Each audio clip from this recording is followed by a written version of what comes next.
సుమారు 108 సంవత్సరాల ఘన చరిత్ర కలిగిన ఆంధ్ర బాప్టిస్టు చర్చిలో చర్చ్ చైర్మన్ మరియు ఇతర పదవులకు ఎన్నికలు నిర్వహించారు. ఈ పదవుల కొరకు కె. సుందర్ సింగ్ మరియు చెన్నబాబు పోటీ చేశారు. అయితే ఎంతో కాలంగా చర్చ్కి చైర్మన్గా సేవలందిస్తూ అనేక సేవా కార్యక్రమాలను చేపట్టినందుకు గాను అనేక మంది సభ్యులు తనకి మద్దతుగా నిలిచారని కె. సుందర్ సింగ్ తెలిపారు. కానీ ఎన్నికల అధికారులుగా వ్యవహరిస్తున్న ఈశ్వరరావు మరియు దయామణికి తమ ఓట్ల లెక్కింపు డ్యూటీని సరిగా చేయనివ్వకుండా చెన్నబాబు బెదిరింపులకు పాల్పడుతున్నారని ఆరోపించారు. అందువల్ల తమ చర్చ్ నందు మరలా ఎన్నికలు నిర్వహించాలని మీడియా సమావేశంలో వారు కోరారు.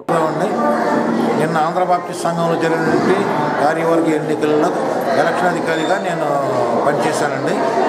అయితే నేను జరిగిన ఎలక్షన్లో చైర్మన్ పోస్ట్ కంటెస్టింగ్ వచ్చినప్పుడు సుందర్ సింగ్ గారి పేరు మొదట ప్రపోజల్ వచ్చినప్పుడు, అలాగే బెన్నిబాబు గారి పేరు ప్రపోజల్ వచ్చినప్పుడు మొదటిగా కౌంటింగ్ కోసం నేను ఆర్టీసీ పిలిచినప్పుడు నిలబడిన వ్యక్తులను బట్టి జనాలను బట్టి చూస్తే సుందర్ సింగ్ గారే గెలిచినట్లుగా మేము అందరూ డెసిషన్ తీసుకున్నాము.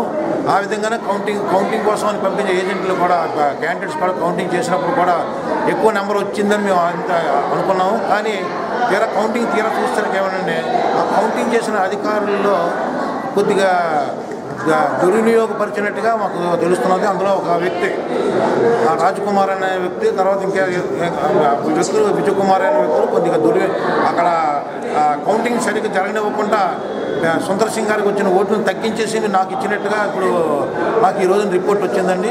అదేవిధంగా 2వ రోలోని 3వ రోలో ఉన్నటువంటి స్త్రీల్లోని పురుషుల్లోని సంతకాల సేకరణలో చూస్తే సంతకాల సేకరణలో 139 ఉంటే ఓటింగ్ వేసిన వాళ్ళ ఇద్దరికీ కలిపి ఓటింగ్ వేసిన వాళ్ళు 160 పైసలకు వచ్చింది. అంటే అక్కడ ఎక్కువ నెంబర్ కనిపిస్తుంది. అలాగే 4వ రోలో కూడా 3వ రోలో కూడా చూసినట్లయితే 11 మంది అక్కడ కనిపిస్తున్నారు, ఇక్కడ 24 మంది కనిపిస్తున్నారు, అక్కడ 11 మంది అక్కడ కనిపిస్తున్నారు. కానీ సంతకాలు చేసిన వాళ్ళు చూస్తే అంతమంది లేరు. కాబట్టి ఇది 4 మెంబర్లు తీసుకొచ్చి కూర్చోబెట్టి ఎన్నికల్లో బెన్నిబాబు గారు గెలిచారని డిక్లరేషన్ చేయించుకోవడం కోసం ఇది చేశారని నాకు క్లియర్గా కనిపిస్తుంది. కాబట్టి ఈ ఎన్నిక చెల్లదు అని నేను ఘంటాపదంగా తెలియజేస్తున్నాను. తర్వాత మేమందరం నేను ఆఫీస్ రూమ్లో కూర్చొని వాళ్ళు సంతకాలు చేయాలని అడిగారు. సంతకాలు చేయించుకోండి, గెలిచిన క్యాండిడేట్స్ సంతకాలు చేయించుకొని అడిగినప్పుడు నేను రికార్డు అంతా వెరిఫై చేసుకొని ఇది కన్ఫర్మ్గా కరెక్ట్గా జెన్యూన్గా ఉన్నదనుకున్న రోజుని సంతకాలు చేయడం కోసం మిమ్మల్ని పిలుస్తాను, మీరే గెలిచారని చెప్పి సంతకాలు చేయడం కోసం పిలుస్తాను నేను చెప్పేసి అక్కడి నుంచి రికార్డ్స్ తీసుకొని ఆఫీస్ రూమ్లోకి వచ్చి కూర్చొని వెరిఫై చేసుకున్నప్పుడు ఈ తప్పులన్నీ బయటికి ట్రేస్ అవుట్ అయ్యాయి. కాబట్టి బెన్నిబాబు గారిని ఒక్కరిని పిలిచి బెన్నిబాబు గారిని పిలిచి నేను అడిగాను, ఎలక్ట్ అయ్యో నేను డిక్లేర్ చేశాను కానీ ఎలక్ట్ అవ్వలేనట్టే ఇక్కడ కనిపిస్తుంది, ఇక్కడ తప్పులు కనిపిస్తున్నాయి, కాబట్టి బెన్నిబాబు నువ్వు ఓడిపోయావు అని చెప్పేసి వాళ్ళందరూ ముందర చెప్పాను. నేను రేపు ఆదివారం ఇండక్షన్ కార్యక్రమం కూడా నీకు జరగదు అని చెప్పేసి నేను చెప్పాను. తెలియజేసినప్పుడు వాళ్ళు ఒకే ముఖంపుడిగా ఎందుకు జరగదని చెప్పేసి నా మీద తిరుగుబాటు ధోరణితో బయట పారిపోయారు. దానికి నాకు సమాధానం చెప్పకుండా పారిపోయారు. అందరూ గుండాయుధంగా రౌడీయుధంగా కన్యాస్తం కొట్టేస్తాను. గతంలో కూడా నన్ను 2 సార్లు 3 సార్లు నా మీద థ్రెట్ ఇచ్చారు కొట్టడానికి. ఈసారి నిన్న కూడా ఏదో వాంగ్మూలం చేసి ఏదో మాట్లాడుకుంటూ వెళ్ళిపోయినట్టుగా నేను తెలిసింది. అందులో కొంతమంది తాగి వచ్చినట్టు నిన్న ఎలక్షన్ కూడా చాలామంది 4 మెంబర్స్ తీసుకొచ్చి కూర్చోబెట్టు చాలామంది తాగి వచ్చిన కనిపిస్తుంది. తర్వాత ఇంకా ఈ రోజు కూడా ట్రేస్ అవుట్ చేసి లిస్టులో ట్రేస్ అవుట్ చేస్తే 4 మెంబర్స్ కూడా అందులో ఉన్నట్లు తెలుస్తున్నది. ఒక లిస్టులో 4 మెంబర్స్ ఉన్నట్లు తెలుస్తుంది.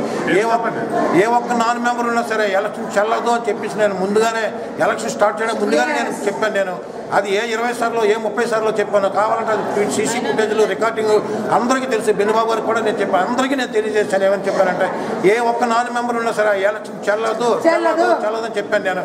కాబట్టి ఈ ఒక్క ఆధారం చాలు, నాకు ఒక్క 4 మెంబర్ ఉంటే చాలు ఎలక్షన్ చెల్లదని నేను డిక్లేర్ చేస్తున్నాను. కాబట్టి నా యొక్క స్టేట్మెంట్ మీరు అంగీకరించవలసిందిగా కోరుతున్నాను.